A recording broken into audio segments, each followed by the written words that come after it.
Greetings everyone, this is Wayne with Insumo Studios. This is part 2 of how I made my lip sync submission for the 2021 iClone lip syncing competition. In the first part we talked about story development, voice actor selection, and the basic character creation.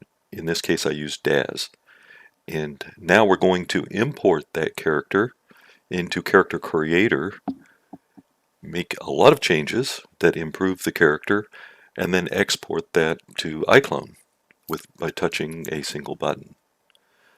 Okay, currently what you're seeing on the screen is the imported character all fixed up and finalized inside of Character Creator. So I'm going to start over at the beginning here and import my Daz exported character. I'm going to use the transformer. I'm selecting the CC3 Plus and I'm going out to my FBX file and I'm hitting open. And while this imports, it's going to take a little while. I'm going to go ahead and just select basic. Now there's two things you can do here. We can bake the body texture or not. We can accept the default skin template. And we also have all these other items, the hair, the socks, the shoes, and when we exported that, we included it. Well, Character Creator imports this stuff quite well. I'm not going to be using any of it. I'm going to replace everything inside of Character Creator, at least all the clothing and the hair and whatnot. Also, I'm going to be replacing the eyes and the teeth because they're very good inside of Character Creator as well. So I'm going to turn off all these cloth items and hair, and I'm just going to hit OK. And this is going to import everything, but it's going to use the iClone defaults, and you're going to see what happens. Well, this looks like a completely different character, mainly because of the skin selection. The skin that you see here is the default iClone skin, which is fine, but I want to use the skin and the makeup, and there was little freckles and things on the other skin that I liked very much. So what I'm going to do is I'm going to transform again, and this time I'm going to make sure that it keeps the skin the way I want it. In this case, one of the other things I'm going to do is I'm going to set the quality up. I'm not sure about these settings that I use. This is just what I've used previously, and I just you might have to do some research or play with these settings until you get it the way you like it if you're importing from Daz. Now I'm going to do the same thing. Again, I did not want to bring over any of my clothing or hair items. And I'm going to import this. And you'll see the difference between what you're seeing now, which is the iClone skin texture. You can see now that the character is coming over, and now you can see the skin has been retained, which is great.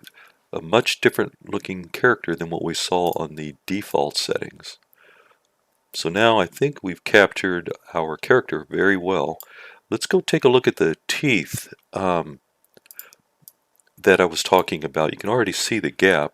What you can do is, you make sure your character is selected. You go over to your modify and you turn on the mouth. You open the mouth right here. And we can go look at these teeth. And you can see they're extremely white. They're gapped. They're long. Not very good teeth at all. So we go to content. We go to the body changes here. We select teeth. There's all kinds of teeth in here. There's vampire teeth, monster teeth, yellow rotten teeth. There's gaming teeth, you can see there. The normal teeth that I like is either the normal teeth number 1 our number 2. Slight difference, so let's go ahead and replace the teeth. You can see here, still a little bit of a gap there, and that's what these teeth are designed for. And that's fine, it looks great. If I select this other one and hit replace, the normal teeth 2, you can see it closes that gap a little bit. And these teeth look great. They still seem to be like children's teeth. They're a little short, I think, and you can enlarge that, but I chose not to mess with it for now. But there could be an area for product improvement there, or maybe there's a setting I'm not aware of. But this can be, I know it can be just a little, but it tends, I think there's some work that needs to be done there. But those teeth right there, I think look great. So I'm going to close them out and go back to the face and focus on the eyes.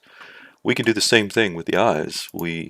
Again, you have a lot of eyes available to you from, I like these normal ones right here, these default eyes here. You can see her eyes are green. I want to keep the green, so I'm going to go with eyes 7. And again, you just replace them, and bam. Beautiful eyes, lots of depth, really wakes the character up.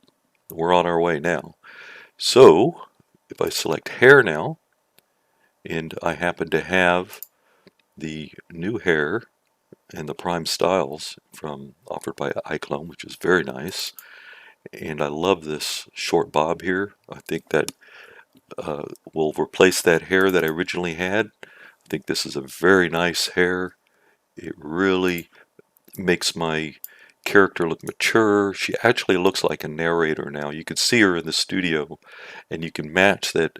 We didn't listen to the voice. I didn't share that voice. You've heard it on my video, and I think it matches this face very, very well. So we're almost done. All we have to do now is put some makeup on, and again, the lip that I wanted to use was the neon orange, and we just put that on. And what happens when you do anything at the skin level, Character Creator turns on the skin editor, so you'll see everything disappear, and now you can really focus on makeup, tattoos, whatever it is you're wanting to work on. And to unactivate that, here's the editor right here. I can just turn that off because I like these lips. And I now have the character that I want. And I think she looks great, perfect for what I envisioned for this project.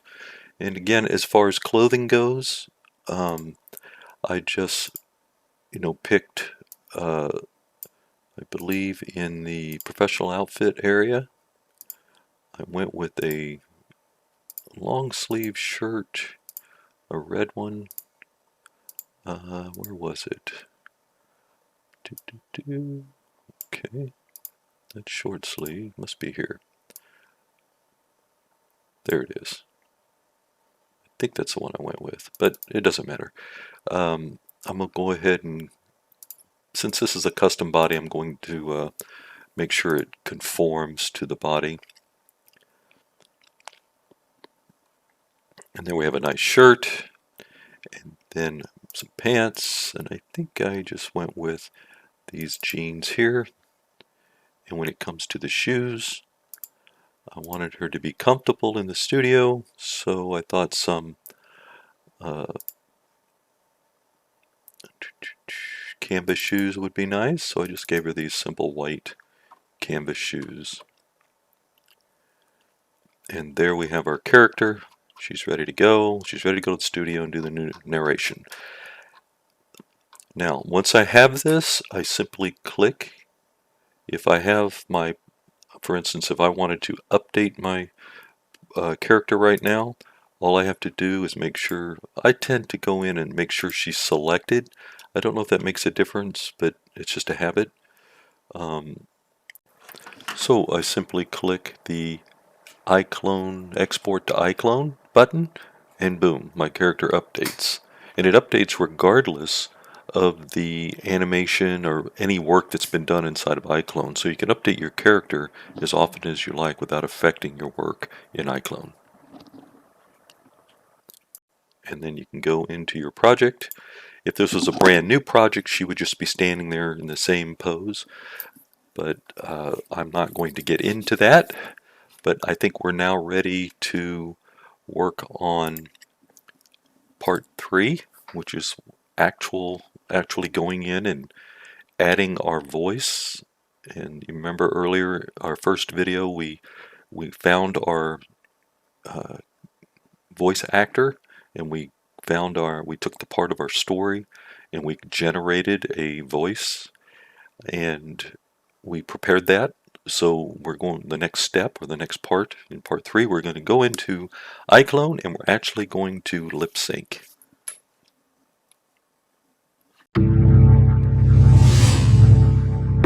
In Sumo Studios.